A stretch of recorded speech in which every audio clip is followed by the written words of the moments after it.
მოგესალმებით, ეთერშია TV+-ის საინფორმაციო გამოშვება გოჩა ჭკადუასთან ერთად.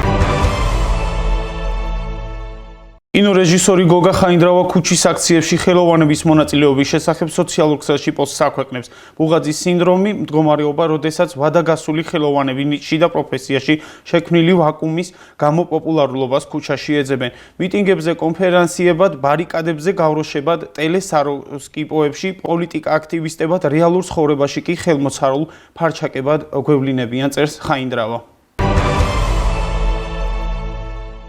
საქართველოს პარლამენტის თავმჯდომარე აქციის მონაწილეთა მხრიდან სასულიერო პირების მიმართ შეურაცხყოფას ეხმაურება. საუბარია ვაკის მაცხოვრის ფერიცვალების სახელობის ტაძართან მომხდარ ინციდენტზე, სადაც საპროტესტო მსვლელობის მონაწილეების სასულიერო პირებს დაუპირისპირდნენ. შალვა პაპუაშვილი სოციალურ ქსელში წერს, რომ მიმდინარე მოვლენები ძალიან ჰგავს საქართველოს უახლესი ისტორიის მძიმე ფურცლებს.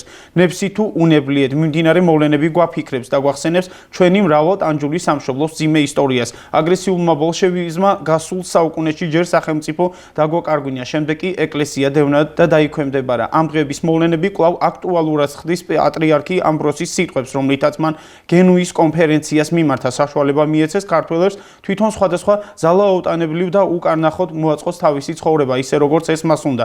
ზუსტად 100 წლის წინ წმინდა პატრიარქ ამბროსი მეტეხის ციხეში ამგვარი რადიკალიზმისა და აგრესიის გამო ეწამა. იგი საქართველოს დამოუკიდებლობისა და სუვერენიტეტის დაცვას შეეწირა, წერს შალვა პაპუაშვილი. 14 დეკემბერს დაგეგმილ პრეზიდენტის არჩევნებთან დაკავშირებით დღეს ქართულმა არასამთავრობო ორგანიზაცია სამეგრელოს უხუცესთა საბჭომ განცხადება გაავრცელა. როგორც განცხადებაში აღნიშნული, საქართველოს პრეზიდენტის არჩევნები ხელოვნურად დაძაბულ ვითარებაში იმართება. ქვეყნის გარეთ ასევე შიგნით მოქმედი მტრულად განწყობილი ძალები ცდილობენ მართვადი ქაოსის შექმნას, რაც საქართველოს ხელისუფლების მიერ ბოლო დროს ქვეყნის სუვერენიტეტის გამტკიცებისკენ გადადგმული ნაბიჯების საპირისპირო სუვერენიტეტის შესუსტებას ისახავს მიზნად. ისინი დესტაბილიზაციისთვის რამდენიმე ფაქტორს იყენებენ, რომელთა შორისაა საპრეზიდენტო არჩევნები. სამეგრელოს უხუცესთა საბჭოს წევრებს მიგვაჩნია, რომ არჩევანის ხაზი ახლა პრეზიდენტობის კანდიდატზე კი არა სტაბილურ განვითარებასა და დესტაბილიზაციას შორის გადის, ვირჩევთ ან ერთს ან მეორეს. კანდიდატთან დაკავშირებით კამათი ყოველთვის შეიძლება მჯობნის ჯობნი არ დაილევა, მაგრამ კატეგორიულად მიუღებელია, რომ პრეზიდენტობის კანდიდატის გარშემო ატეხილდავას სტაბილურობა და ჩვენი ქვეყნის მომავალი გადავაყოლოთ. მოგმართავს საქართველოს ყველა უხუცეს, ვისი ღვაწლითა და მხრებითაც არის ეს ქვეყანა დღემდე აშენებული და მოტანილი. გამოიყენეთ თქვენი დამსახურებული ავტორიტეტები, შვილები, შვილიშვილების, ოჯახის წევრების წინაშე.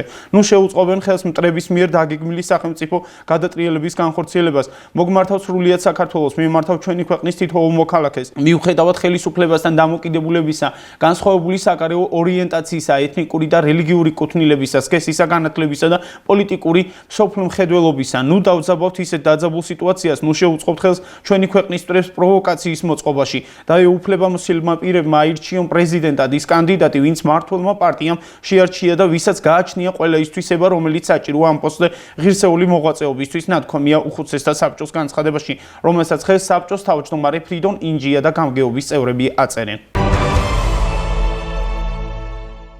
საქართველოს პარლამენტის ვიცე-სპიკერი ნინო წილოსანი სოციალურ ქსელში ეხმიანება ქართული NGO-ების წარმომადგენლების წერილს, რომელიც მათ ევროკავშირს გაუგზავნეს და საქართველოს დაშლა მოითხოვეს. ნინო წილოსანი წერილზე ხელმომწერებს ასახელებს და წერს, რომ ნაცების მინისტრთა კაბინეტი იბრძვის. წერილში, რომელშიც ნაცების სტილში დამახინჯებულია ფაქტები და რეალობა, ითხოვენ ევროკავშირმა არ აიღოს ქართველი ხალხის მიერ არჩეული ხელისუფლება, სანქციების დაწესებას ივანიშვილისთვის და კანონიერი ხელისუფლების წარმომადგენლებისთვის, სახელმწიფოს წარმომადგენელი თანამდებობის პირებისთვის დიპლომატიური ვიზების გაუქმებას და მათ იზოლაციას. ამ ყველაფრის საპირწონედ ითხოვენ NGO-ბისა და ოპოზიციის ხელში ინსტრუმენტად ქცეული მედიის მხარდამჭერის გაძლიერებას. არ გაინტერესებთ ვინ აწერს ხელს? სერგი კაპანაძე 2016-2020 წლებში პარლამენტის წევრი ნაციონალური მოძრაობიდან, შოთა უტიაშვილი, ვანო მერაბიშვილის დროს შინაგან საქმეთა სამინისტროს მაღალჩინოსანი, თამარ კინწურაშვილი 2005-2008 წლებში ნაცების დანიშნული საზოგადოებრივი მაუწყებლის დირექტორი, ეკატერინე ტყეშელაშვილი ნაცების მრავალ ნამინისტრალი, მათ შორის 2008 წელს საგარეო საქმეთა მინისტრი, თემურ იაკობაშვილი 2008-2010 წლებში დავით ბაქრაძის დანიშნული რეინტეგრაციის საკითხებში სახელმწიფო მინისტრი და ასე შემდეგ. მოკლედ ნაცების მინისტრთა კაბინეტი გვებრძვის, წერს ნინო წილოსანი. ქართული არასამთავრობო ორგანიზაციების წარმომადგენლები ევროკომისიას წერილს უგზავნიან, რომელშიც თხოვენ, რომ ევროკავშირმა დიპლომატიური პასპორტების მქონე საქართველოს მოქალაქეებისთვის თავისუფალი სავიზო მიმოსვლა შეაჩეროს და ხელისუფლებას საპარლამენტო არჩევნების ხელმეორედ ჩატარება მოსთხოვოს. 80,000 აქვს ხელფასები და სამშობლოზე ლაპარაკობენ. მის ოპერატორს 1200 აქვს ხელფასი და შენ ზრუნავ ქვეყანაზე. მოვიდნენ აქ და ჩემთან რომ დადის გაჭირვებული ხალხი დაეხმარონ იმ ხალხს, განაცხადა თბილისის ვაკის მაცხოვრის ფერიცვალების სახელობის ტაძრის წინამძღვარმა დეკანოზმა შალვა კეკელიამ ვიდეო მიმართვისას. მე ჩემი ქვეყნის ერთგული ვარ და მთელი ცხოვრება ქვეყანას მემსახურებოდი. იმათგან განსხვავებით მღვდელებს რომ აყვედრიან რაღაცებს 80,000 აქვს ხელფასები და სამშობლოზე ლაპარაკობენ. მის ოპერატორს 1200 აქვს ხელფასი. შენ ზრუნავ ქვეყანაზე და გინდა ქვეყანაზე იზრუნო და ეს ხალხი ზრუნავს ქვეყანაზე. ხალხი მართლა რომ გაჭირვებაშია, ეს ხალხი მოვიდნენ და ჩემთან რომ დადიან, გაჭირვებულები მაგათ გაუგზავნონ ამ ხელფასები და დაეხმარონ იმ ხალხს.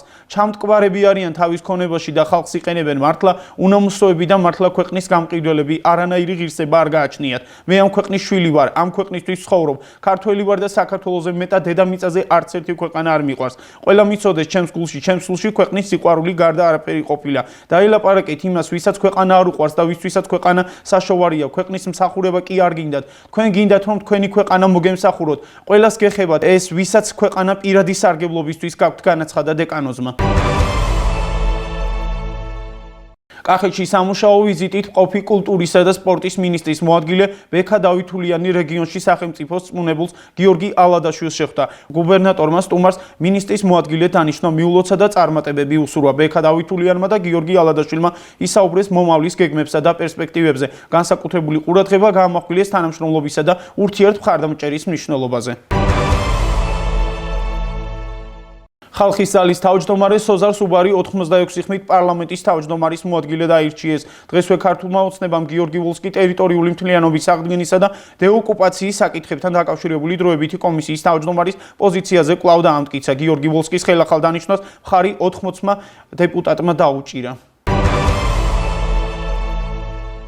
ნაციონალური მოძრაობის ტელევიზიებში ხდება ერთი რამ, მათი პატრონები არიან უკმაყოფილოები, რომ რევოლუციისთვის არ გამოადგათ ეს ტელევიზიები, როგორც იარაღი და ახლა გადაყრიან ჟურნალისტებს. მოიშორებენ იმიტომ, რომ მათთვის ისინი არიან მხოლოდ იარაღი, ინსტრუმენტი, რომ რევოლუცია მოხდეს, განაცხადა საპარლამენტო უმრავლესობის ლიდერმა, ფრაქცია ქართული ოცნების თავმჯდომარემ და პარტიის აღმასრულებელმა მდივანმა მამუკა მდინარაძემ. მისი თქმით, ოპოზიციასთან აფილირებული არხების მფლობელები ახლა თავის მართლების რეჟიმში არიან. რევოლუცია ვერ მოაწყვეს, მუხტი ამ შემთხვევაში ჩქარა.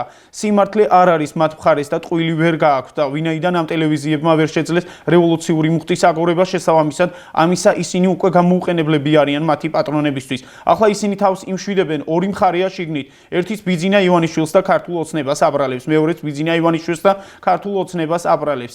ერთი ნაცი, მეორე ნაცს ეჩხუბება ტელევიზიაზე და დამნაშავე ჩვენ ვართ. რანაირი ლოგიკაა, განაცხადა მამუკა მდინარაძემ.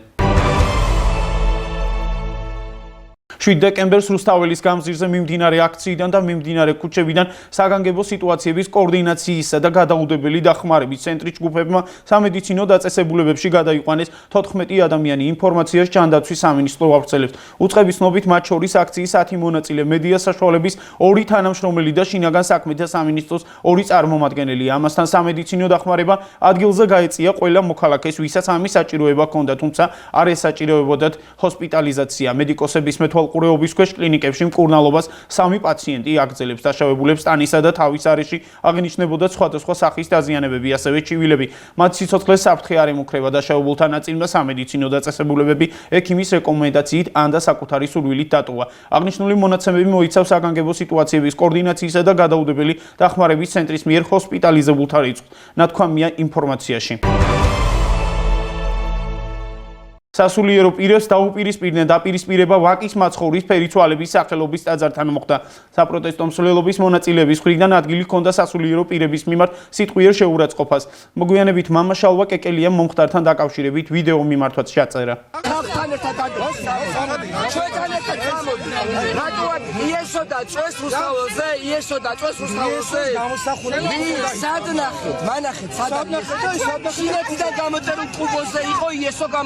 რასაც უებს ხალხს ვისაწყუებ. იტყუები თქვენ ხართ მათყუარები. არ შეიძლება თქვენ ხალხის გვერდით უნდა იდგეთ.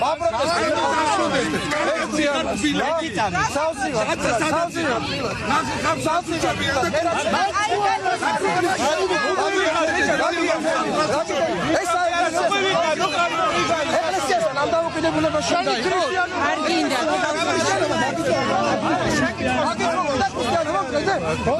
უნდა ელაპარაკოთ? 24 საათი ხალხი შეიძლება ჩვენ გადასულ დედათან და მამათან დავდივარ.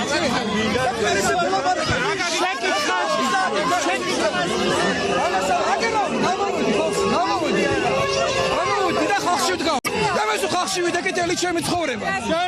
პროპაგანდისტი. გაში. შენი ქრისტიანობა საშინელება.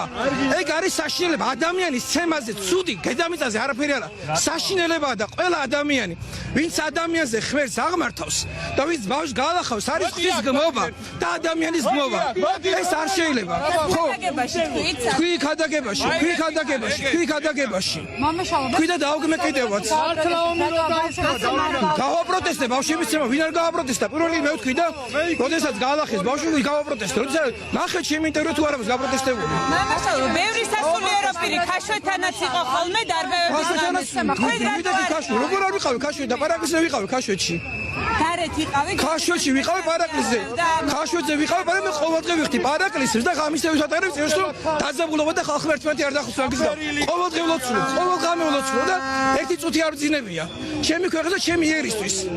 ეს არის მე რომ დაჭიდება ღდელი მე ისე ვერ ჩვენ გვეძახია. რო გარ დაესრულება შვილი ვინ უნდა მივიდეს სამხალხთან. გაგვანადგურეთ, მას შეგვიხო კომუნისტების დროს. განგვანადგურებდით ღლებს და იმას. აბა მოდი ღლებს. ვიყვირი ხართ აქ ეკლესიაში. ატო გვიყვირი ვართ. სად არის ეკლესია? ეკლესია იქაც და ეკლესია. ხალხი გვიყვირი საკიდან. და ეს ხალხი მოსულ ეკლესიაში დინებაში. ატო გვიყვირი ვართ ეკლესიაში. როგორ შეიძლება ეგეთი რაღაცა ეკლესია შეიძლება ესე მოექცეთ? პატრიარქის რო აგინებდნენ, აი? პატრიარქს რო აგინებდნენ, მაშინ ტელევიზიიდან არ აგინებდი პატრიარქს არ აგინებდი? პატრიარქს აკითხები. არ არის ესე რა ეკლესია გავხდეთ ეგ. ამ ტელევიზიებიდან არ არის. რატომა აქ რასაც აკეთებ ჩვენზე? არ არის ესე რა. არ არის ესე გაუწყდეთ ქვეყანა. დაუწყდეთ. თქვენი პატრიარქი არა ილია მეორე? თქვენი პატრიარქი არა ილია მეორე? არა თქვენი პატრიარქი. ეკითხებით, არა თქვენი პატრიარქი ილია მეორე? არ არის შენი პატრიარქი ილია მეორე? ჩვენ ტელევიზიის არ არის. არა ხარ. შენ ეკლესია შენაურები ჩარაგდობა. მოხვედით, აგინებთ და თქვენ ჩვენ ძალადობთ. შეტატით აღარ. მოხვედით თქვენი ლანცკებებში ყოველ ჩვენ ეს ხალხი თქვენი ლანცკებებში თქვენთან. ჩემი შვილები და ეს 24 საათი ქუჩაში ვდგავა რა ქვია? ბავშვები მოდიან, რომლებიც წირიან სკოლაში მე არ ვძალადო. სკოლაში რო ერთმანეთს გადაკიდეთ ბავშვები, აქ მოდიან ტირილი. სკოლაში იმიტომ რომ უნამუშოდ იქცევი. ჯგუფმა ჩამოიარა და ტაძარში მოგვივარდნენ. დავიწყე ჯერ ყვირი მოღალატეებო გამოდით, ეკლესიის მტრებო გამოდით, ქვეყნის მტრებო გამოდით. ჩვენ გვეუბნებია მოღალატებს. კომუნისტები ზუსტებოდა ეგ ეკლესიაში მოვარდნა, ხალხის ღდელების ტაძრებიდან გამოყვანა, დახვრეტა. ზუსტად ეგ იყო. ქუჩაში დადგენ ტაძრის წინ და გეძახიან მოღალატე გამოდით ტაძარში რატო შვიდობიანი პროტესტი. აი შვიდობიანი პროტესტი, შვიდობიანი აქცია წარმოიდგინე, შვიდობიანი აქცია ტაძარში გივარდება.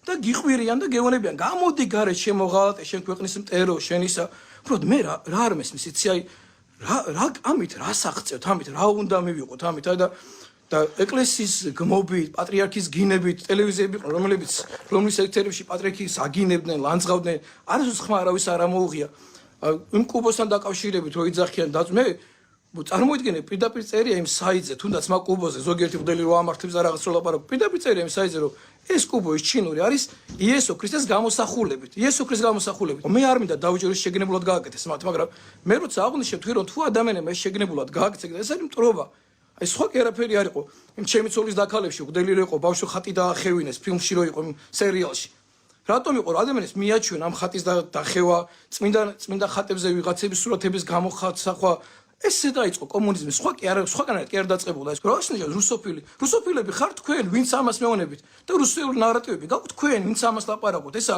ევროპა ეს არ არის ევროპა არ არის ძალადობა ევროპა არ არის მივარდნა და ადამიანის აზრის გამოხატვის წინააღმდეგ წასო თუ ადამიანი არ გეთანხმება ამის გამო შენ არ შეიძლება ადამიანი ჩაქოლო და გაანადგურო არ შეიძლება ადამიანები დედმამიშვილები ერთმანეთს კარგავენ იმის გამო რომ მეორე ადამიანს სხვა განსხვავებული აზრი აქვს ეგ არის ევროპულობა. მე ჩემი ქვეყნის ერთგული ვარ და თელი ჩემი ქვეყანას ვემსახურებოდი.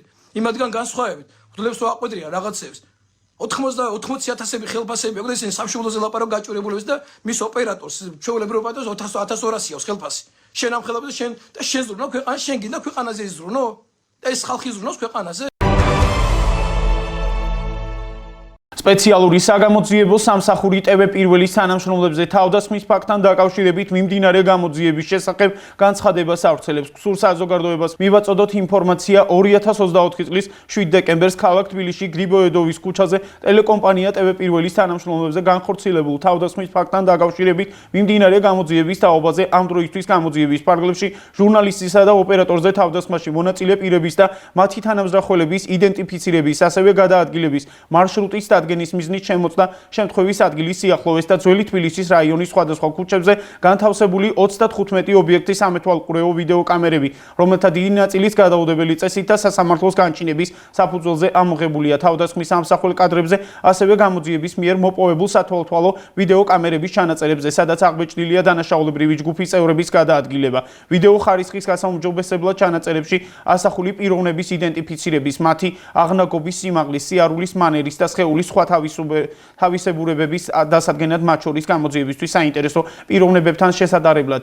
ლ-სამხარაულის ექსპერტიზის ეროვნულ ბიუროში დაინიშნა ჰაბიტოსკოპური ექსპერტიზა. ერთ-ერთი ტელეკომპანიის სატელევიზიო ეთერში დანაშაულის შესაძლო ჩამდენი პირების შესახებ გავრცელებულ ინფორმაციასთან დაკავშირებით გამოიკითხა აღნიშნული ტელეკომპანიის ჟურნალისტი, რომელმაც დანაშაულში შესაძლოა მონაწილე პირთა თაობაზე გამოძიებას სხვადასხვა წყაროსგან მიღებული ინფორმაცია მიაწოდა. თუმცა არის სურვა წყაროს დასახელება ჟურნალისტისგან მიღებული ინფორმაციის საფუძველზე ჩატარდა 4 პირის გლ, სს, ლთს, გკ-სა და ზძ-ს პირადი და საცხოვრებელი სახლების შხრეკები, რის შედეგადაც ამოღებული იქნა მათი კუთვნილი ტანსაცმელი, მობილური ტელეფონები და სხვა ელექტრონული ინფორმაციის მატარებელი ნივთები.